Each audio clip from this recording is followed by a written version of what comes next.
Halo, kita ketemu lagi dengan Koki Resto Edukasi Digital Indonesia, khusus kali ini di Ruang Pembelajar Kristiani. Pada kesempatan ini saya ingin menyampaikan satu kerangka awal dari pijakan dari semua yang kita lakukan dalam gerakan ini, dalam perspektif Kristiani. Jadi yang pertama adalah kalau Anda membayangkan sebuah lingkaran, maka di core-nya, di inti daripada gerakan itu, yang menjadi pusat dari jiwanya itu adalah dua kata. Dua kata. Kata itu adalah faith, iman, dan words, yaitu firman. Jadi iman dan firman adalah inti dari pusat gerakan ini. Karena iman lahir karena firman, firman membuat iman dikuatkan, berputar-putar di situ ya, di intinya itu. Jadi kita meyakini bahwa kekristenan itu, apapun gerejanya, itu dibangun di atas dasar firman dan iman. Bukan di atas yang lain, firman dan iman. Itu pada lingkaran inti yang pertama. Dan kemudian pada lingkaran di luar itu adalah kemanusiaan kita. Nah, dalam kemanusiaan kita sebagai yang diciptakan oleh Sang Firman, yang diciptakan oleh Sang Pencipta itu, maka ada 4 karunia yang diberikan kepada semua orang. Karunia yang pertama adalah awareness, satu kemampuan untuk sadar terhadap dirinya siapa, dirinya di mana, sedang kemana, mau apa. Kesadaran itu adalah satu bagian dari 4 hal yang diberikan kepada manusia.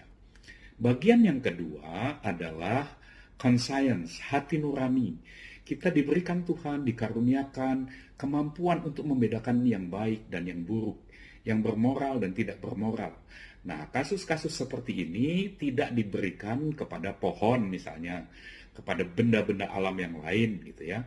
Dan saya juga tidak yakin itu diberikan kepada binatang, karena saya tidak melihat bagaimana binatang bisa merasa bersalah gitu ya. Karena fungsi hati nurani menurut guru-guru teologi saya, guru-guru filsafat saya mengatakan bahwa fungsi hati nurani adalah mengingatkan ketika akan melakukan yang salah, hatinya berdebar-debar, dan memberikan rasa penyesalan ketika habis melakukan yang salah gitu ya. Tetapi hati nurani bisa dianiaya dan stroke dan pingsan dan sebagainya. Ya, jadi hati nurani itu karunia yang harus dijaga. Kemudian bagian yang ketiga adalah imajinasi, kemampuan untuk membayangkan sesuatu yang belum terjadi.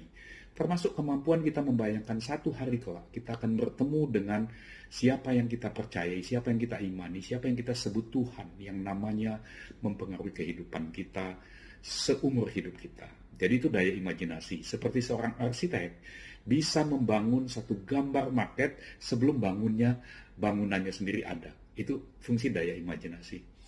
Jadi itu dikaruniakan kepada kita. Dan yang keempat adalah kehendak bebas ya, independent will atau willpower. Jadi kehendak bebas ini akibatnya memberikan konsekuensi. Kita bebas memilih sesuatu, tetapi kita harus bertanggung jawab terhadap hasil pilihan kita. Nah, 4 hal inilah yang menjadi ciri khas kemanusiaan kita. Dalam kasus ini saya harus akui kita berhutang pada penelitian, riset, dan susunan kerangka berpikir dari almarhum Dr. Stephen R. Covey yang menulis The 7 Habits of Highly Effective People. Terlepas dari apakah dia sebagai penganut Mormon dan apakah Mormon berterima dengan kita, saya menerimanya sebagai satu bagian dari karunia umum, ajaran umum yang mengingatkan kita tentang kemanusiaan kita. Itu di lingkaran kedua kemanusiaan kita. Lalu di lingkaran yang ketiga, kalau Anda mau bayangkan, adalah panggilan tugas gereja. Tugas dan panggilan gereja. Anda tentu tahu bahwa panggilan gereja itu adalah memberikan kesaksian, marturia, bersaksi tentang Dia yang mati tersalib menebus dosa-dosa kita. Itulah marturia, kesaksiannya. Ayat-ayatnya silakan Anda tanya dengan para pendeta, para teolog yang jauh lebih fasih, lebih mengerti dasar-dasarnya apa. Kemudian yang kedua di dua bagian yang lain di lingkaran yang ketiga ini adalah koinonia. Koinonia adalah persekutuan. Kita dipersekutukan sebagai orang percaya, orang beriman. Kita mesti bersekutu bersama supaya kita dikuatkan, saling tolong-menolong, saling belajar mengasihi sebagai satu bagian dari apa yang kita kenal sebagai tubuh Kristus. Yang fungsinya berlainan. Ada yang tangan, ada yang kepala, ada yang hidung, ada yang hati, ada yang limpa, ada yang kaki, ada yang telinga, ada yang mulut, ada yang macam-macam ya, pencernakan apa segala macam, sampai juga mungkin lubang anus buat pembuangan dan sebagainya.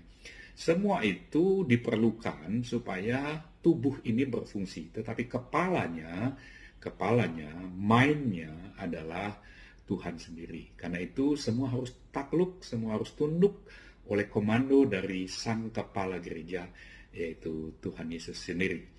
Jadi itu bagian koinonia, ya, tubuh Kristus. Kemudian yang ketiga tentu kita tahu adalah diakonia, bagian dari pelayanan, ya, melayani orang yang memerlukan, melayani orang miskin, melayani orang berkekurangan di gereja didahulukan. Tetapi kalau berkat kita juga dicukupkan, kita bisa menjangkau orang-orang di luar tembok-tembok gereja yang memerlukan. Jadi itulah di lingkaran ketiga, ada marturia, koinonia, dan diakonia. Nah, sebagai bagian yang kuat di situ, inti dari segala intinya, 3 lingkaran itu nanti berputar, kemudian di lingkaran yang keempat adalah langkah-langkah Christian leaders, ya, pemimpin-pemimpin Kristen. Bagaimana mereka menjalankan kepemimpinan mereka yang saya formulasikan di dalam 8 langkah autentik, ya, 8 langkah iman, 8 langkah yang dilewati untuk menjadi garam dan bukan menjadi garam, ya, menjalankan peran. Karena kita sudah garam, ya, sudah adalah garam, adalah terang. Jadi kita cuma perlu menjalankan itu saja dengan 8 proses, ya. 8 proses. Nah, nanti saya akan sampaikan di video berikutnya tentang 8 proses itu. Bagaimana step by step 8 proses itu menjadi bagian dari apa yang kita sebut authentic Christian leaders, ya. Sementara ini saya hanya cukupkan di sini dulu supaya Anda dapat kerangkanya. Nanti gambar-gambarnya juga akan menyusul. Sekarang sedang dikerjakan, ya. Jadi saya ulang, di tengahnya adalah firman yang melahirkan iman, iman yang ditopang oleh firman. Di lingkaran kedua, awareness, conscience, imagination, independent will. Di lingkaran yang ketiga adalah marturia, koinonia, diakonia. Nah, di lingkaran keempat nanti kita bicara soal langkah iman, langkah pemimpin autentik, langkah pemimpin-pemimpin Kristen sejati. Sampai jumpa lagi nanti di pembahasan berikutnya. Salam gerakan sila pertama. Mengajar gereja di 100 kota.